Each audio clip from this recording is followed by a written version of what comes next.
이 말씀, 우리 아브라함에 대한 이 말씀을 저희들이 굉장히 잘 알고 있는 말씀입니다. 잘 알고 있는 말씀인데 오늘 특별히 오늘은 아브라함이 실수하는 장면이에요. 그래서 제가 오늘 제목을 이렇게 하나님께 예배했던 그 사람이 맞냐고. 그 사람 맞습니다. 그 사람 맞는데 그렇지만 이 믿음의 사람도 이렇게 실수하고 또 넘어지기도 합니다. 그리고 제가 여러분들에게 부탁드렸듯이 우리 창세기 13장도 한번 듣고 오라고 말씀을 드렸죠. 네. 13장도 아브라함과 조카 롯이 서로 싸웁니다. 여러분, 우리 예수 잘 믿는 사람도 싸웁니까? 안 싸웁니까? 싸우죠. 예. 그 싸웠을 때 어떻게 나의 모든 권한들을 먼저 내려놓고 먼저 상대방을 배려하는가? 먼저 양보하는가가 여러분 이게 목적이 아닙니다.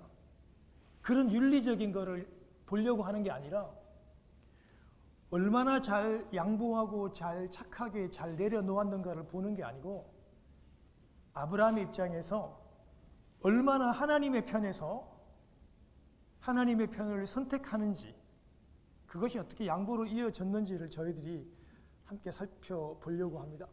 아마 오늘 이 말씀 우리 들으면서 아마 저희들에게 굉장히 와닿는 부분들이 많이 있을 겁니다. 왜냐하면요, 우리도 그렇게 쉽게 많이 넘어지고 또 많이 싸우고 또 우리도 실패하기 때문입니다. 아브라함이 갈대아 우르에서 1800마일을 하나님의 말씀을 쫓아서 왔다 그랬잖아요. 얼마나 힘들었겠어요. 얼마나 많이 외롭고 핍박당하고. 여러분 와서도 어땠어요? 와서도 빈 땅이 아니었어요. 가나안 사람들이 계속 텃세를 부립니다. 유목민이라 그랬죠? 유목민은 자기 그 목초지에 다른 사람이 양을 몰고 와서 내 풀을 떠도 먹으면 내 양이 다 죽어요. 이게 전쟁입니다, 전쟁. 그러니까 여러분 아브라함을 계속 산으로 그냥 쫓아내는 거예요. 아브라함은 유목민인데 헤브론 산지에 가 있다고요. 유목민이 왜 산에 가 있겠어요? 계속 쫓겨나는 거예요. 지금 계속해서 핍박당하고 텃세부림 당하고. 그럼에도 불구하고 아브라함이 어떻게 했어요? 계속 예배했어요. 가는 데마다 엎드리고 가는 데마다 제단을 쌓고 가는 데마다 여호와의 이름을 부르면서 예배했잖아요. 그런데 오늘 보니까 완전히 지금 다른 사람이 되어 있는 것 같아요. 그 사람이 맞나? 예배했던 그 아브라함이 맞나 싶을 정도로 우리 의심이 들 정도입니다. 여러분, 약속의 땅에 왔습니다. 하나님의 명령을 쫓아서. 우리가 명령을 쫓아서 다 이민 왔잖아요. 우리 이민을 놀러 온 거 아니잖아요. 다 기도 응답받고 말씀 들고 이 땅에 왔는데 예수를 잘 믿는 사람도 이 땅에서 핍박받습니다, 여러분.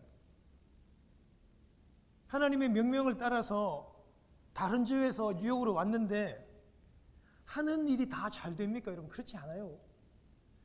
예수 믿는 사람도 믿음의 사람도 이런 심한 핍박과 흉년과 기근을 만납니다. 예수 잘 믿는 사람도 사업에 실패하고 예수 잘 믿는 사람도 직장에서 실직의 아픔을 겪기도 합니다. 여러분 맞습니까? 예수 잘 믿는 사람도 암에 걸리고 심장병 수술합니다, 여러분. 그러지만 당황하지 마시고 함께 하시고 살려내시는 하나님을 만나시기를 바랍니다. 아브라함이 지금 1800마일 전부를 다 걸고 약속의 땅에 왔지만 이 땅은 이미 주인들이 있고 그들이 살고 있고, 여러분 가나안 이 7족속은요 굉장히 사나워요. 원래 가나안 족속의 그 선조들이 사실은 그 해적들이거든요, 바다에. 그래서 이 사람들이 굉장히 사나워요. 그래서 배타적이고 끊임없이 아브라함을 공격하고 텃세를 부리고 쫓아내고 핍박했다 그러죠. 뿐만 아니라 큰 흉년과 기근이 찾아왔어요. 여러분 이 순간에 제일 먼저 해야 될 게 뭡니까? 믿음의 조상이라면 제일 먼저 뭘 해야 되겠어요? 그렇죠. 엎드려 기도해야 되는 게 아마 맞을 거예요. 엎드려 기도하는 게 분명히 맞을 텐데 아브라함은 아마 저희들처럼 상식선에서 생각을 했다고요. 그 당시에 상식이 뭐냐면 이집트로 애굽으로 내려가면 먹을 것이 있고 버틸 수 있고 견딜 수 있다 생각이기 때문입니다. 왜냐하면 이집트는 당시 큰 나일강과 삼각주가 있고 좋은 목초지가 있기 때문에 그곳으로 가면 살 수 있고 견딜 수 있다라고 당시의 모든 사람들이 상식적으로 다 알고 있었습니다. 여러분 문제는요, 참 중요한 것은 애굽으로 이집트로 내려갔느냐 내려가지 않았느냐가 중요한 게 아닙니다. 실제로 창세기 46장 3절에 보면 하나님께서 야곱이 그 할아버지하고 아버지가 애굽으로 내려갔다가 크게 질책을 당했기 때문에 야곱이 지금 애굽으로 내려가는 것을 굉장히 두려워해요. 아들이 있다고 하는데도 못 내려가고 있는데 하나님께서 어떻게 합니까? 애굽으로 내려가기를 두려워하지 말라라고 내려가라고 얘기해요. 그러니까 애굽 자체가 애굽 자체로 갔느냐 못 갔느냐가 나쁘고 좋고 중요한 것이 아닙니다. 문제가 뭐냐면 아브라함이 이 기근 앞에서 먼저 하나님께 구하지 않고 물어보지 않고 세상의 상식대로 결정해서 이집트로 살겠다고 내려간 그것이 문제입니다. 여러분 이해하시겠죠? 애국 가고 안 가고가 문제가 아니라니까요. 여러분 이런 인간적인 결정, 세상적인 결정에는요 반드시 두려움이 따릅니다. 우리가 말씀으로 결정하면요 담대함이 있어요. 심지어 순교도 합니다. 굉장히 용기가 생기는데 세상의 상식적인 결정은요 반드시 두려움과 겁이 따라오게 돼 있어요. 10절부터 13절에 보면요 우리 오늘 다 읽진 않겠지만 얼마 동안 이집트에서 살아보려고 내려갔고 거기서 아브라함이 두려워서 한 결정이 뭐냐면요 자기 아내가 너무 예쁘고 아름답다고 생각했어요. 실제로 그랬나 봐요. 왜냐하면 애굽 사람들도 금방 알아보잖아요. 저희 교회 우리 권사님, 집사님들도 우리 아름다우신 분들이 많잖아요. 많은데 아브라함도 보니까 아내를 굉장히 아름답게 존귀하게 생각했나 봐요. 그래서 자기가 살려고 어떻게 해요? 자기 아내를 누이라고 그렇게 속이자고 했고 실제로 그렇게 사람들을 속이고 하나님을 속이는 범죄를 했죠. 왜 그랬을까요? 두려움 때문입니다. 이집트로 내려간 그 자체가 세상적인 결정이고 자기의 결정이니까 이 결정이 너무 두려웠던 거예요. 왜냐하면 사람들이 아름다운 내 아내를 보고 아내만 취하고 나를 죽인다고 생각하는 그 두려움 때문이었어요. 여러분 이렇게 하나님에게 물어보지 않고 하는 결정은요 항상 두려움이 따른다는 거 여러분 잊어서는 안 돼요. 그리고 이럴 때일수록 우리가 더욱더 주님께 의지해야 됩니다. 오늘 아브라함이 지금 나이가 몇 세냐면 지금 75세입니다. 그러니까 당연히 아브라함의 아내는 65세죠. 오늘날로 나이로 치면 굉장히 많은 나이입니다. 어떻게 65세 된 사례를 그렇게 아름답다고 생각하고 사람들이 65세 된 아내를 빼앗아가고 자기를 죽일까? 괜한 두려움이 아닐까? 이렇게 생각할 수도 있습니다. 그런데 제가 지난주 시간에도 얘기했죠. 아브라함이 175세를 살았어요. 175세를 살았는데 지금 나이가 75세라면은 한 43% 정도 퍼센테이지예요. 그러면 우리 인생을 80살 정도까지 산다고 치면 아브라함의 나이가 지금 약 34세고 그 아내 사회가 한 30살쯤 됩니다. 충분히 미모 때문에 문제가 생길 나이가 될 수 있는 거죠. 실제로 아브라함이 아내를 데리고 애굽에 갔을 때 애굽 사람들도 그 미모와 그 아름다움 때문에 그를 알아봤고 소문이 막 납니다. 이 신하들에게. 그리고 또 신하들이 또 소문을 내서 바로의 왕에게까지 아브라함의 아내가 그렇게 미인이라고 소문이 나서 실제로 파라오의 부인으로 채택이 되고 왕궁으로 들어갑니다. 그 정도로 아름다웠던가 봐요. 세상으로 내려간 아브라함의 그 속임수 있잖아요. 그 죄악은 이제 걷잡을 수 없을 만큼 확장되고 커져서 이 죄의 굴레와 이 죄의 쓰임이, 덮부심이 완전히 아브라함을 붙잡고 그를 묶게 됩니다. 살기 위해서 아내를 누이라고 속였는데 이 죄가 이제 완전히 아브라함을 붙잡게 되고 있는 것입니다. 여러분, 제가 한번 생각해 봤어요. 제 입장에서 너무 두렵고 힘들어서 아내를 누이라고 속였는데, 그런데 너무 예뻐서 그 아내가 그 이집트의 왕 파라오에게 그렇게 빼앗기고 잡혀갔다면, 남편이 한 거짓말 때문에 이런 일이 생겼으니까 그 남편은 참으로 처참하고 그리고 수치스럽고 큰 자괴감이 아마 분명히 들었을 겁니다. 그래서 아무리 그런 자괴감이 들어도 이제 현실을 돌이킬 수 있는 방법은 없습니다. 왜냐하면 인간 한 사람, 아브라함의 한 사람으로서 이 아내를 데려간 이집트의 왕 파라오와 대적한다는 것은 있을 수 없는 것입니다. 여러분, 대제국 파라오가 어떤 권력을 가지고 있는지 아마 여러분들은 상식적으로 잘 알고 있을 것입니다. 아브라함이 할 수 있는 것은 아무것도 없습니다. 이방인인 그가 어떻게 이 파라오와 대적할 수 있단 말입니까? 그런데 바로 그때 우리 하나님께서 일어나시고 우리 하나님이 개입하십니다. 하나님께서 큰 권능으로 이 파라오에게 큰 재앙을 내립니다. 근데 원문에 보면 이 큰 재앙이 그 출애굽하기 전에 나왔던 애굽에게 내렸던 그 재앙과 동일한 단어입니다.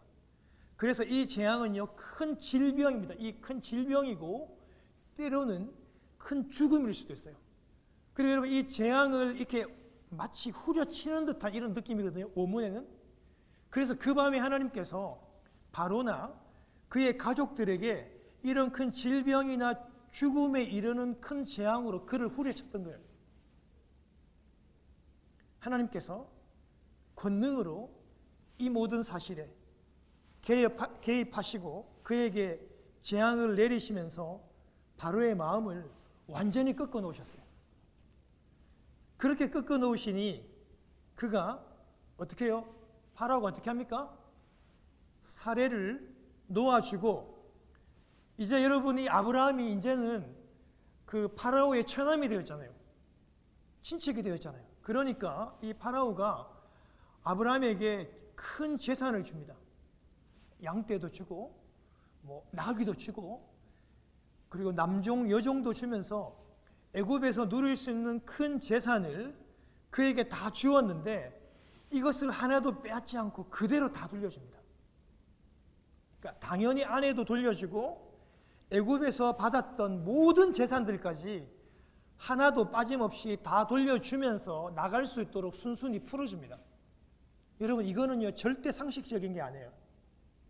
하나님께서 개입하셨기 때문에 아브라함과 사레가 보복당하지 않고 빼앗기지 않고 죽임을 당하지 않고 순순히 모든 자신의 재산들을 다 가지고 애굽에서 나올 수 있었습니다. 여러분, 아브라함이 뭐 했습니까? 아브라함이 한 게 뭡니까, 여러분?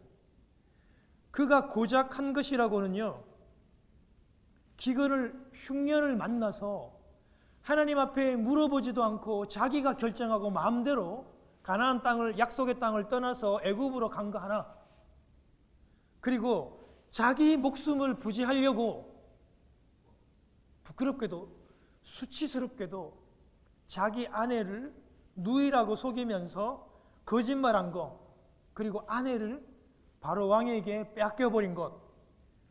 여러분, 그가 한 거는요, 이런 두 가지 부끄러운 행동밖에 없어요. 하나님께서 이미 아브라함을 통해서 큰 민족을 이루고 그 민족을 통해서 누가 태어난다 그랬어요? 예수 그리스도가 태어나서 온 열방과 온 민족이 복을 받을 것이라고 이미 아브라함에게 다 약속해 줬잖아요. 자기의 아내로부터 모든 민족이 나오고 그 민족 안에서 예수 그리스도가 나오는데 자기 아내가 파라오 왕에게 더럽혀지면 어떻게 돼요, 여러분? 하나님의 모든 역사가 완전히 끝이 난다고요. 근데 지금 아브라함은 자기가 지금 죽을 게 너무 두려워서 겁을 먹고 이런 수치스러운 거짓말을 하게 되었다는 것입니다. 꼼짝달싹 못해요. 그럼에도 불구하고 하나님께서 이 상황을 역전시키고 풀려나고 돌려받고 애굽에서 나올 수 있도록 한 것은 오직 하나님의 개입이시고 하나님의 일하심이라는 거, 여러분 꼭 기억하시는 여러분 되시기를 바랍니다. 하나님은 아브라함에게 치욕과 자괴감을 주시면서까지 나는 이집트보다 더 큰 하나님이다, 나는 파라오보다도 더 큰 하나님이라는 것을 아브라함에게 가르쳐 주시기를 원했던 겁니다. 할렐루야. 그 수치심들을 주시면서까지 하나님께서는 나타내기를 원했던 거예요. 만일 하나님이 개입하시고 하나님이 일어서서 일하신다면 그 누구도 막을 수 없다는 것을 아브라함에게 가르치고 아브라함이 쓰러지고 넘어지면서까지라도 이 하나님에 대해서 배우기를 원했던 것입니다. 여러분, 제가 오늘 이 본문 말씀 읽으면서 한국교회, 제가 목사니까 제 얼굴에 침 뱉는 건데요, 참으로 부끄러운 얘기를 하나 하도록 할게요. 좀 인상적인 장면이 기억이 났습니다. 여러분, 이 믿음의 사람 아브라함이 거짓말하고 파라오를 속임으로 인해 가지고 파라오가 굉장히 화가 많이 났습니다. 자기 가족들도 죽을 뻔했으니까 물론 아내도 돌려주고 재산도 돌려주지만 그 밤에 아브라함을 불러가지고 17절과 18절에 보면 엄청나게 꾸짖습니다. 오늘 분명 행간에는 나오지 않지만 여러분, 이 파라오가 아브라함에게 엄청난 심한 말을 했을 확률이 대단히 많아요. 꾸짖어요. 너 왜 나 이렇게 먹이냐? 너 때문에 내가 정말 죽을 뻔했다. 왜 아내를 누이라고 속이냐? 왜? 내가 뭘 잘못했다고? 여러분, 아마 죽일 듯이 그렇게 질책을 했을 거예요. 여러분, 세상 사람 바로가 하나님의 사람, 이 약속의 사람을 불러가지고 꾸짖는데 아브라함이 단 한마디도 대꾸를 못합니다. 왜 그렇죠? 그렇죠. 죄를 지었잖아요. 죄 짓고 속였잖아요. 여러분, 이렇게 우리 성도가요, 세상에 죄를 지으면 우리는 세상을 향해서 꾸짖을 수 없어요. 세상이 우리를 꾸짖는데 우리는 한마디도 대답할 수가 없습니다. 오늘날 우리 한국 교회가 그렇고 이 이민 교회가 그렇습니다. 교회가, 목사가 세상을 꾸짖는 게 아니라 오늘 완전히 거꾸로 됐습니다. 세상이 교회를 꾸짖고 세상이 목사를 꾸짖습니다. 대형교회, 이름은 밝히질 못해요. 방송에 나가니까. 목회자들이 자기 아들에게, 자기 사위에게, 제가 우연히 논문을 봤는데 대형교회들의 여러분 한 280여 교회가 그 담임 목사가 자기 아들에게, 사위에게 담임 목사직을 물려줬더라고요. 몰래. 한국에 벌써 유명한 목사님, 알려진 목사님도 많이 있지 않습니까? 그 담임 목사님은요, 그 대형 교회가 자기 때문에 잘 됐고 그 교회가 자기 거라 생각하기 때문에 자기 마음대로 자기 아들에게 물려주는 것 같아요. 여러분, 우리 목회자도 정년이 70이에요. 70. 70살까지만 목회 활동한다고요. 그럼 은퇴해야 돼요. 근데 내 교회니까 내가 몇만 명 되는 교회를 이렇게 쓰니까 은퇴 안 합니다, 여러분. 어떤 꼼수를 쓰죠? 교단을 탈퇴해버립니다. 교단을 탈퇴해서 70, 80까지 합니다. 이건 정말 세상 그 누가 봐도 상식적이지 못합니다. 목회자하고 장로님들이 교회 재정을 다 볼 수 있어요. 다 들어갈 수 있고 나올 수 있고. 그러니까 교회 재정을 마음대로 씁니다. 교회 재정을 횡령하고 배임합니다. 그런데 아무도 그것에 토를 달지 못하죠.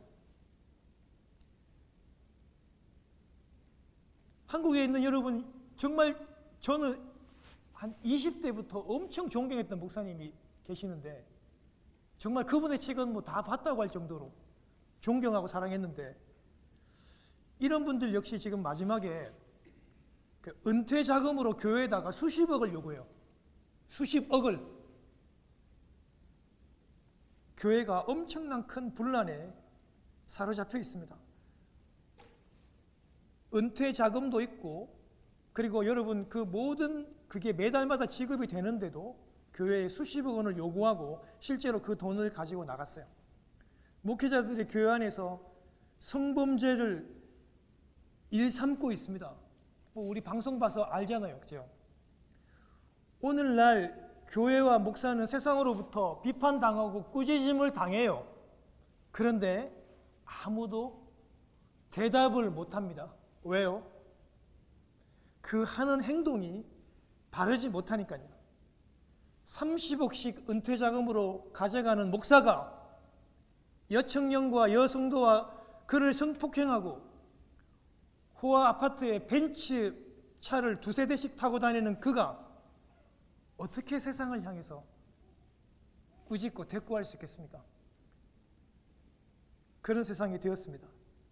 여러분, 우리는요, 우리 믿는 사람은, 우리 믿는 교회는 우리가 좀 가난하고 없고 힘들어도 우리는 세상을 향해서 그의 죄를 위해서 그 죄 때문에 잘못되었다고 우리는 지적하고 꾸짖을 수 있는 교회가 될 수 있어야 한다는 거 여러분 꼭 기억하십시다.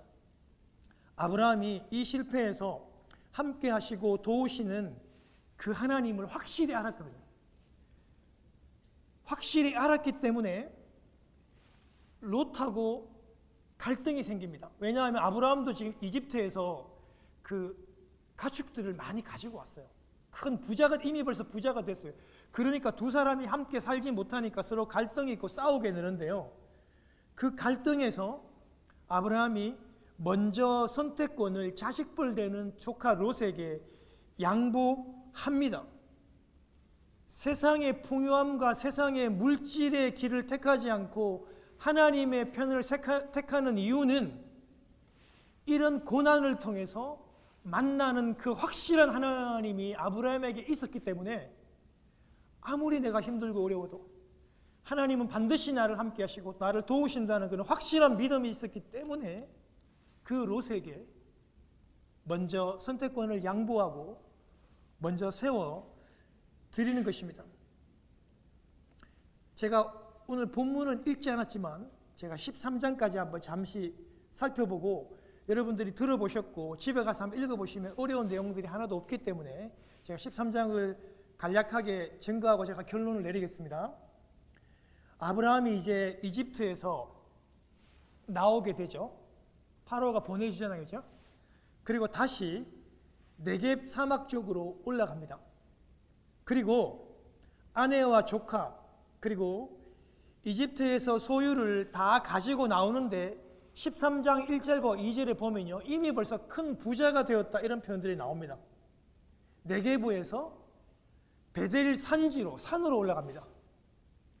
그리고 그 베델 산지는 예전에 쫓기고 또 쫓겨 다녔던 그 장막을 쳤던 곳이었습니다.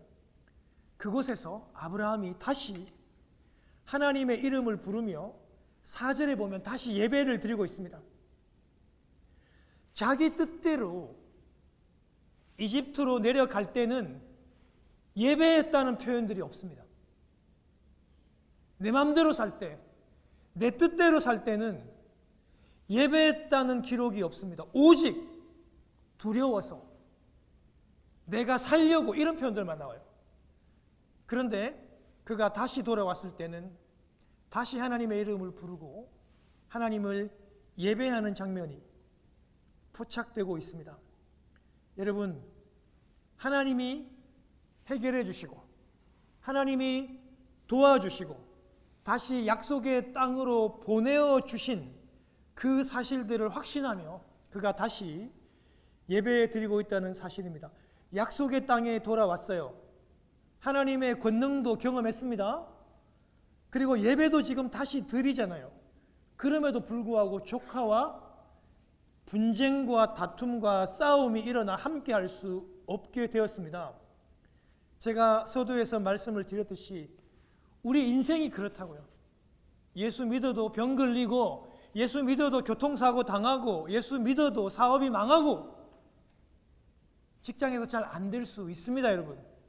그런데 중요한 것은 그 어려운 상황 가운데서 어느 길을 택할 것인가?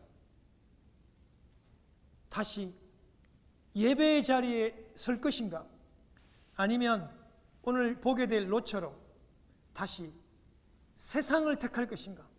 돈을 택할 것인가? 선택해야 하는 것이죠. 여러분, 아브라함은요, 이 분쟁에서 너무나도 성숙하게 자기 자녀뻘 되는, 사실 롯은 동생의 자녀가 먼저 동생이 먼저 죽었기 때문에 그 롯을 데리고 왔어야 됐기 때문에 사실 들러리 같은 존재입니다. 그리고 그 손수뻘로도 자녀뻘이거든요. 그런데도 먼저 양보하고 선택하라고 그렇게 내어주잖아요. 실제로 여러분 잘 보세요. 가나안 땅, 약속의 땅을 하나님께서 누구에게 주셨습니까? 롯에게 준 게 아닙니다. 약속의 땅은 아브라함에게 주었죠.